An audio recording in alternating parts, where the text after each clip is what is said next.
Love language is something you did not receive as a child. অর্থাৎ ছোটবেলায় আপনি যা কিছুর থেকে বঞ্চিত হয়েছিলেন, ঠিক সেই আচরণগুলোই আপনি আপনার পছন্দের মানুষের থেকে এক্সপেক্ট করেন। নিজেকে দিয়ে মিলিয়ে দেখলাম আসলেই তাই।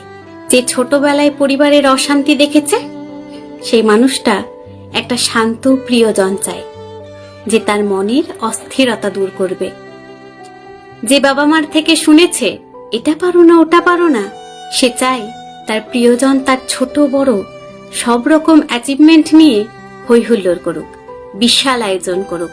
যার জীবনটা কেটেছে অন্যের সাথে তুলনা শুনে, সে চায় তার প্রিয়জন তাকে সবার তুলনায় ভালো, সবার তুলনায় সুন্দর এই জাতীয় প্রশংসা করুক।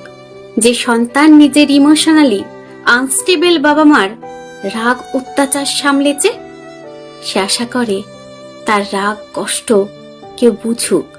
মলেস্টেড হওয়া ছোট শিশু বড় হয়ে একটা ছায়া চায়, যে তাকে আগলে রাখবে এই নোংরা পৃথিবীর থেকে।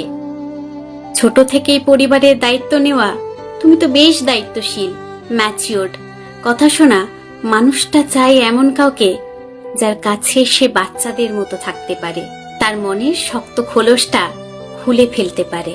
অতিরিক্ত আদরে থাকা মানুষটা কারোর ওপর একটু ভাব খাটিয়ে একটা হর্তাকর্তা সুলভ আচরণ করতে চায়।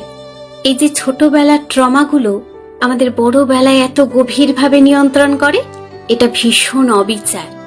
নিজের ওপর তো বটেই, নিজের প্রিয়জনের ওপরেও। আর আমরা তাও বলি মানসিক স্বাস্থ্য একটা মিথ, এটা নিয়ে এত মাতামাতি করার কিছু নেই।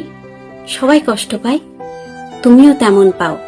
না হলে শক্ত হবে না, না হলে মানুষ হবে না।